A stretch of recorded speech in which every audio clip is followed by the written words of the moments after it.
Okay. So at what point did the relationship with the Medellín Cartel, and originally it was with the Ochoa family that you were dealing with, right?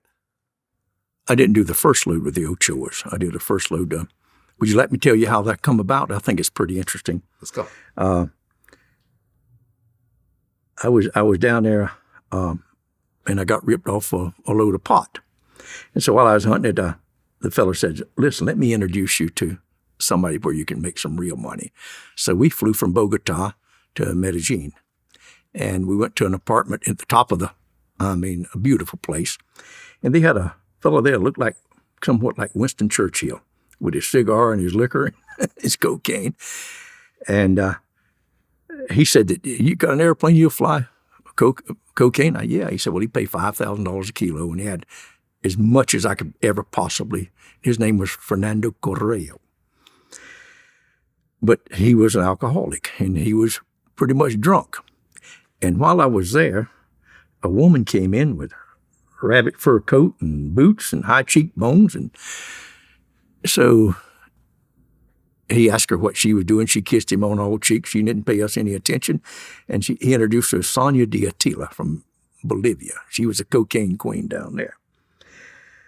So she said she was going to Miami to look for an airplane. So this man with me said, well, Roger has some airplanes for sale. And she said, what do you have? And I said, I have a Queen Air. Queen Air? Oh, she liked the sound of that. So anyway, I sold her that Queen Air. And I had then to go to Santa Cruz, Bolivia with her and her entourage to get the money. And this is probably the most gruesome story or thing that happened in my life. When we got there, the police put her in cars and had the flags on the old limousines flying. And we went out of town to where the water tank says Santa Cruz, Bolivia. And the house looked like marble, white marble, with a chain link fence around it, big old gate. And the people were all standing out around the gate crying and carrying on, wringing their hands. And she got out of the car, what's the matter with you people? What's the matter? And they told her, Senora, your lion is eating the baby. So she went running in the house, and I run in, and she had a mountain lion. And the mountain lion was eating the baby, the maid's baby, on the floor there. It was awful. I mean, she pulled the lion off and, get off and get out of here, you people, stupid people, leaving a baby on the floor. And I got my money and got out of there. Okay.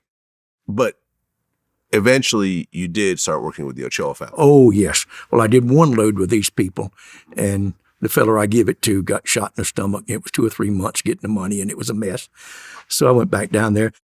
And the fellow that I met in the big party where the Medellín Cartel was formed, he introduced me to Jorge Ochoa. And that's when the real stuff started. Okay. And I guess between 81 and 82, there was a alliance that happened in Colombia where the Ochoa family, Pablo Escobar, Carlos Slater, and Rodriguez Gacha actually formed an alliance to basically handle cocaine, manufacturing, distribution, marketing, and so forth. And in 81, Ochoa's sister, Martha, ended up getting kidnapped. Yes. By a guerrilla organization called M-19. So the traffickers actually formed a group called Muerte a Secuestrados, which means death to kidnappers. Yes, they formed that while she was kidnapped. Right. And eventually they ended up returning the sister unharmed because they were too scared over the repercussions over what was about to happen. There was a little more to it than that. They went to every city in Colombia and kidnapped the head of that M-19. I don't know how many they got, but there was a lot of them. And they just said, if she's not turned loose, every one of these is going to be killed, and it's just going to be blood going to run the streets. So they turned her loose. I was there at the time. Oh, really? Yes.